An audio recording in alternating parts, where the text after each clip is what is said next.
Hello, തുടരും എന്ന് പറയുന്ന ചിത്രം ആരൊക്കെ കണ്ടു? എന്തായാലും ഇപ്പോഴും തിയേറ്ററുകളെല്ലാം നിറഞ്ഞ സദസ്സിൽ മുന്നേറിയ ചിത്രം തന്നെയാണ് തുടരും എന്ന് പറയുന്ന ഫിലിം. ഒരു ഫാൻ ബോയ് സംഭവം വിശേഷം സാധിക്കും എങ്ങനെ തൻ്റെ ഇഷ്ടനടനെ മറ്റുള്ളവർക്ക് എങ്ങനെ പ്രസൻറ്റ് ചെയ്യണമെന്ന് കാണിക്കുന്നു. മോഹൻലാൽ അഭിനയിക്കുന്നില്ല എന്ന് പറയുമ്പോൾ അദ്ദേഹത്തിൻ്റെ ശരീരഭാഗങ്ങൾ എങ്ങനെയൊക്കെ അഭിനയിക്കുന്നത് കാണിച്ച ചിത്രം തന്നെയായിരുന്നു തുടരും എന്ന് പറയുന്ന ചിത്രം. എങ്ങനെയൊക്കെ മോഹൻലാൽ യൂസ് ചെയ്യാൻ പറ്റും അതൊക്കെ ആ ഒരു ഫാൻ ബോയ് തന്നെ യൂസ് ചെയ്തിട്ടുണ്ട്. പ്രേക്ഷകർ കൈ നീട്ടി സ്വീകരിക്കുക തന്നെ ചെയ്തു. ഇമോഷൻ ആണെങ്കിലും അതുപോലെ തന്നെ കരയേണ്ട സമയത്ത് നമ്മളെ കരയിപ്പിക്കും, അടിക്കേണ്ട സമയത്ത് അടിപ്പിക്കുകയും ചെയ്ത ചിത്രം തന്നെയാണ് തുടരും എന്ന് പറയുന്ന ചിത്രം. തീർച്ചയായിട്ടും അതിൽ ഓരോ കഥാർത്ഥം ജാസ് വിജയും അതുപോലെ തരുണും ചെയ്താണ് പെട്ടെന്ന് തന്നെ ഡിഫറൻ്റ് ആയിട്ട് ഓരോ കഥാർത്ഥങ്ങളുടെ രൂപകൽപ്പന തന്നെ ചെയ്ത് കൊടുത്തിട്ടുണ്ട്.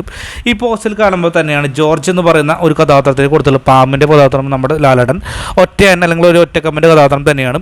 അതുപോലെ തന്നെ ബിനു പോപ്പിനെ നോക്കുമ്പോൾ അതീവമായിട്ടുള്ള ഒരു സൂത്രക്കാരൻ്റെ ഒരു മൃഗത്തിൻ്റെ രൂപമാണ് കൊടുത്തിട്ടുള്ളത്.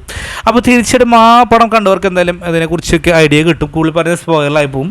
എന്താണ് നിങ്ങളുടെ അഭിപ്രായം? ഈ കാറ്ററിംഗ് ഇങ്ങനെ അറേഞ്ച് ചെയ്തതിനെ കുറിച്ച് രേഖപ്പെടുത്തുക. വീഡിയോ ഇഷ്ടപ്പെടുക, സപ്പോർട്ട് ചെയ്യുക. ബൈ.